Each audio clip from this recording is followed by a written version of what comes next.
What if you lived the first human life on Earth?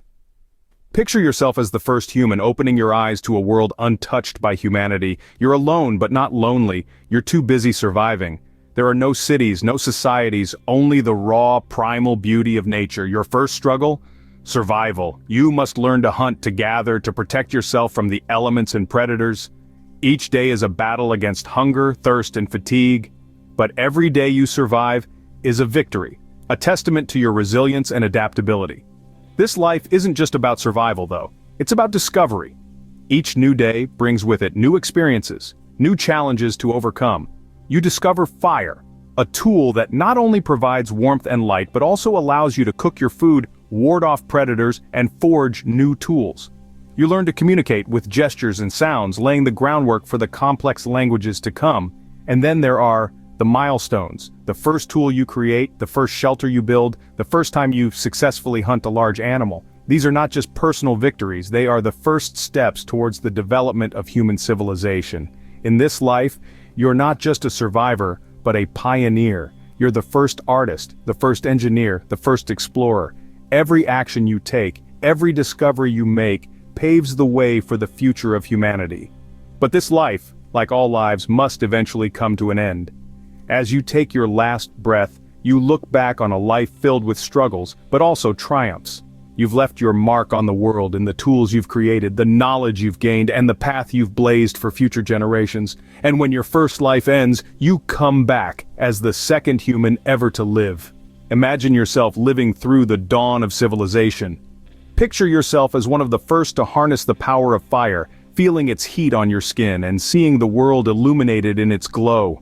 You're not merely a bystander to these events, but an active participant, contributing to this groundbreaking discovery.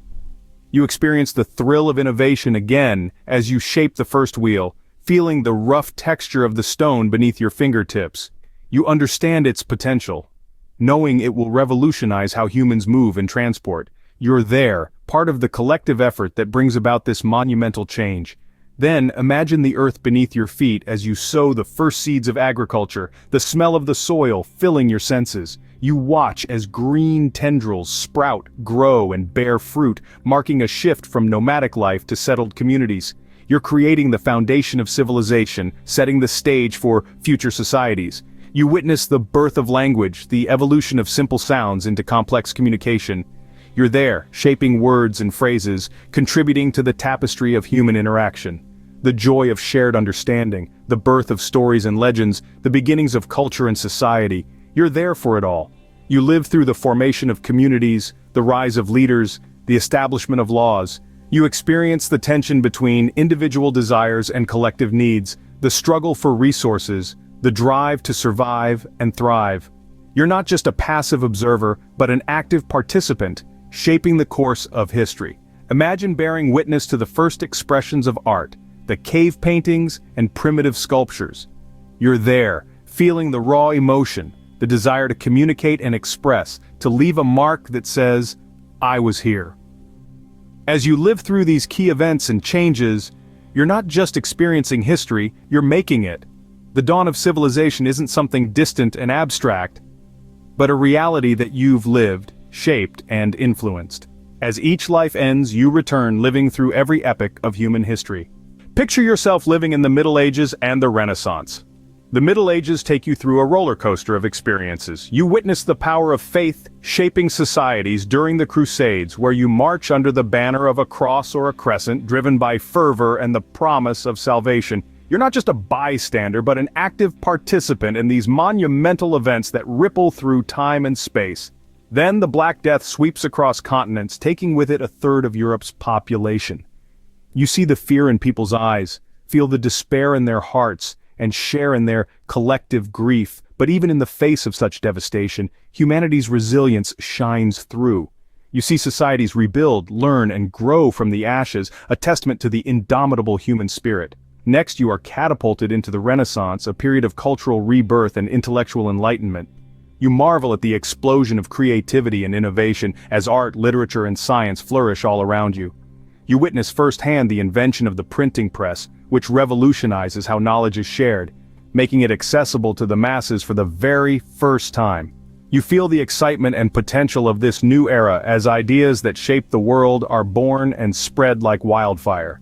Every life you live is a brushstroke on the canvas of human history, adding depth and color to the grand tapestry of our shared experience. The hardships you endure, the joys you celebrate, the innovations you contribute to, all become part of the rich tapestry that is humanity's story. While some lives are filled with joy and discovery, others are marked by struggle and loss. But each one is valuable, each one is unique, and each one shapes the world in some way. These experiences, good and bad, are what make us human. As the wheel of time turns, you continue to reincarnate, experiencing every human life. And as you move through the ages, you carry with you the knowledge, the wisdom, and the lessons from each past life, shaping not just your own future, but the future of all humanity. Now envision yourself living through the events of the modern era. Feel the pulsating energy of the Industrial Revolution. As the smokestacks rise and the engines roar, you're right there, fueling the machines that forever change the landscape of human labor. You feel the rush of progress, the thrill of possibility, and the weight of responsibility. Next, you find yourself engulfed in the harrowing chaos of the world wars. You're on the front lines, in the heart of the conflict, feeling the fear, the courage, the despair, and the hope. These are the moments that test humanity's spirit, and you're experiencing them firsthand. You're not just a bystander, you're a participant, shaping the course of history with every decision you make. Suddenly the battlefield fades away, replaced by the bustling streets of the civil rights movement. You march along the roads, hand in hand with your fellow humans, advocating for equality. You feel the passion, the determination, the resistance, and the triumph. You're not just observing these changes, you're directly contributing to them, forging a path towards a more equitable world. And then, you're catapulted into the digital revolution. You're at the forefront of this technological metamorphosis, watching as the world shrinks into a global village. You're part of this wave of innovation, contributing to it and being transformed by it. You're shaping the digital age, and the digital age is shaping you. Through all these pivotal moments, you've played a part, experienced the highs and lows, the triumphs and tragedies. You've lived through the moments that have defined humanity, and in doing so, you've become a part of the tapestry of human history. As you journey through these epochs, you're not just a passive observer, you're an active participant, experiencing, influencing, and being influenced by the events that shape our world. And here you are now, having lived every human life up to the present day. What does it mean to have lived every human life in history? This question leads us into the concept of long-termism, a philosophy that emphasizes the importance of considering the long-term effects of our actions today.